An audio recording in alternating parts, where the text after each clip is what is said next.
Selamat pagi saudara-saudara yang dikasihi Tuhan. Kita jumpa dalam renungan pagi GPD Bethesda Makassar. Pagi ini saya akan membaca dari buku 3 Yohanes pasal pertama, ayat pertama hingga ayat yang keempat. Demikian bunyi firman Tuhan. Dari Penatua kepada Gaius yang kekasih, yang kukasihi dalam kebenaran. Saudaraku yang kekasih, aku berdoa semoga engkau baik-baik dan sehat-sehat saja dalam segala sesuatu, sama seperti jiwamu baik-baik saja. Sebab aku sangat bersukacita ketika beberapa saudara datang dan memberi kesaksian tentang hidupmu dalam kebenaran, sebab memang engkau hidup dalam kebenaran. Bagiku tidak ada sukacita yang lebih besar daripada mendengar bahwa anak-anakku hidup dalam kebenaran. Puji Tuhan, kita bersyukur kepada Tuhan melalui nasihat firman Tuhan ini dari pengalaman seorang hamba Tuhan terhadap anak didiknya, terhadap orang-orang yang pernah dilatih dalam hidup mengiring Tuhan. Maka kita jumpa ada suatu keinginan yang kuat, yaitu doa yang kuat untuk murid-muridnya, untuk orang-orang yang telah bersama dengan dia dilatih untuk menjadi hamba Tuhan, supaya mereka sehat-sehat dan tidak kekurangan hal-hal yang baik. Saudara, dalam kehidupan ini kita membutuhkan hal-hal seperti itu, bahwa ada orang yang siap mendoakan kita dan punya harapan-harapan yang baik dengan hidup kita. Sebagai manusia, kita mengharapkan ada dukungan, ada sokongan yang luar biasa, yang tentunya kita sendiri pun tidak bisa membalas. Dukungan-dukungan positif, saran-saran yang positif, yang seperti dibuat oleh apa yang kita sudah baca dari pembacaan kita. Bahwa di sini ada harapan-harapan yang luar biasa yang diberikan kepada murid-muridnya, kepada orang-orang yang pernah dididik, pernah dilatih, karena ternyata mereka hidup dalam kebenaran.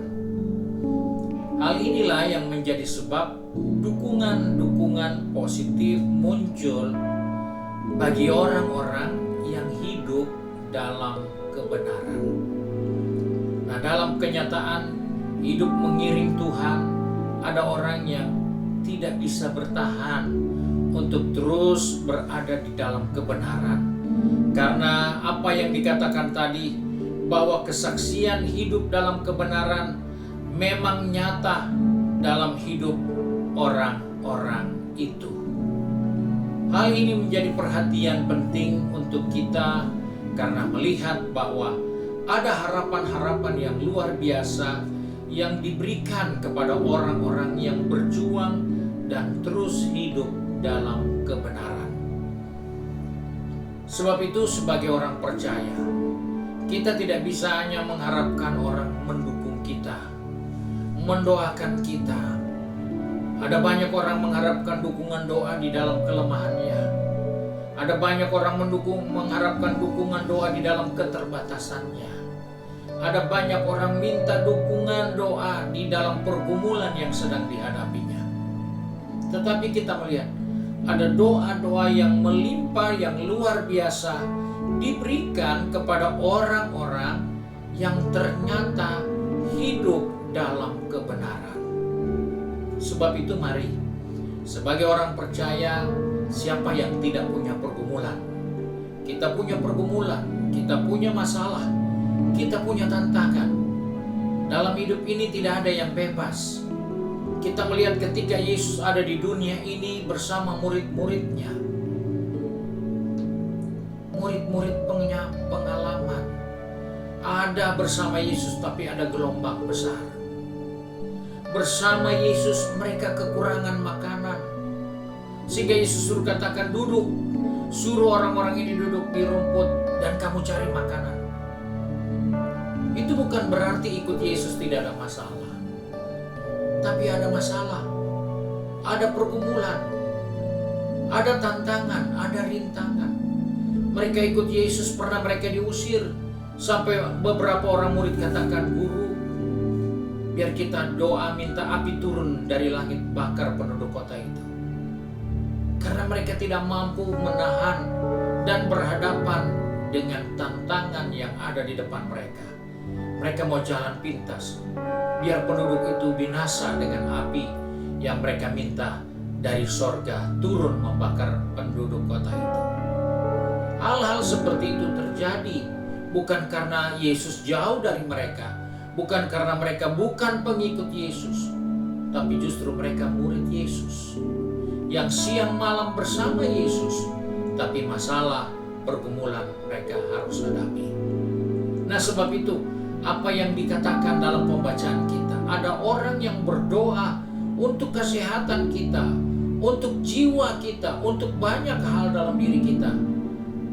Itu hanya bisa dibuat seperti itu di saat kita pertahankan hidup di dalam kebenaran.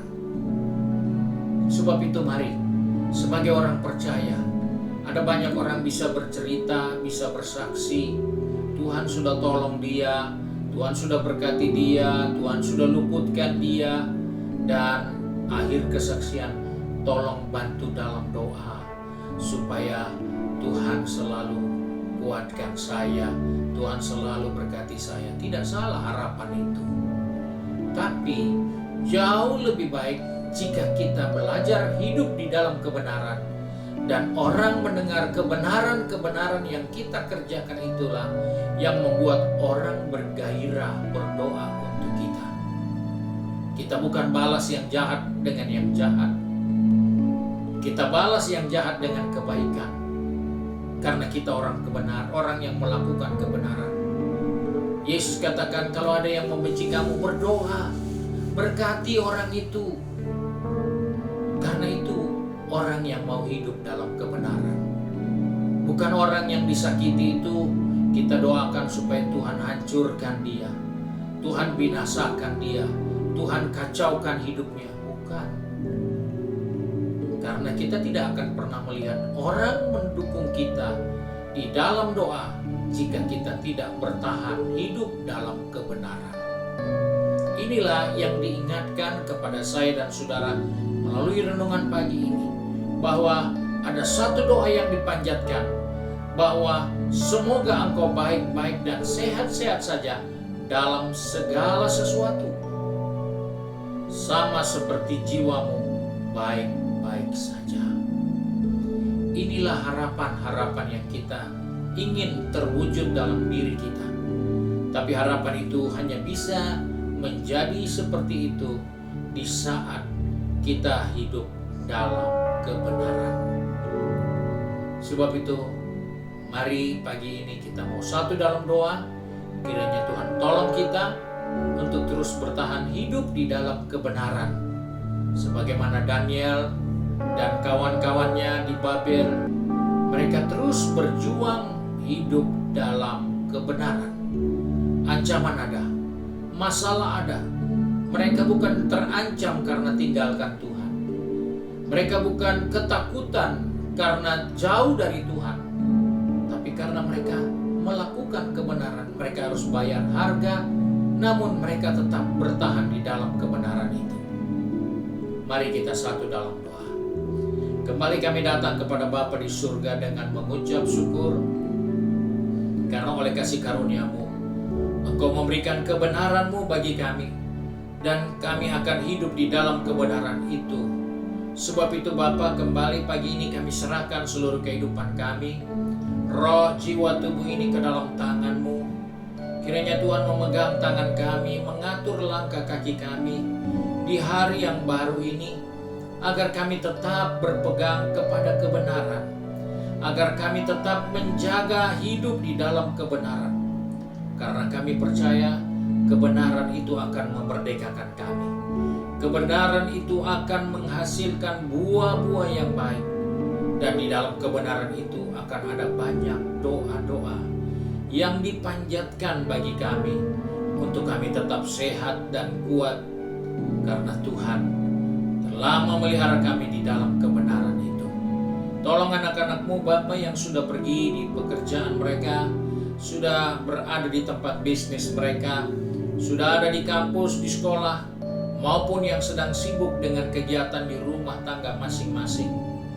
Ingatkan kami supaya kami tetap berpegang kepada kebenaran, untuk terus hidup di dalam kebenaran. Karena ketika kami ada di dalam kebenaran, ada doa-doa dan harapan-harapan yang luar biasa, agar kami diberkati, agar kami sehat, agar kami kuat, agar kami sehat, baik tubuh, jiwa, bahkan roh kami. Sebab itu kami bersyukur untuk nasihat firman-Mu hari ini, dan kami percaya ketika kami hidup di dalam kebenaran, kebenaran itu akan memerdekakan kami, akan membebaskan kami dari segala belenggu ikatan dosa. Terima kasih Bapa untuk kasih karunia-Mu. Sebab itu kami bersyukur untuk berkat Tuhan yang disediakan bagi kami sepanjang hari ini. Dan kami berdoa di dalam nama Tuhan Yesus Kristus, Juru Selamat kami, majikan kami yang baik dan setia. Haleluya. Amin. Puji Tuhan. Tuhan Yesus memberkati kita semua dan selamat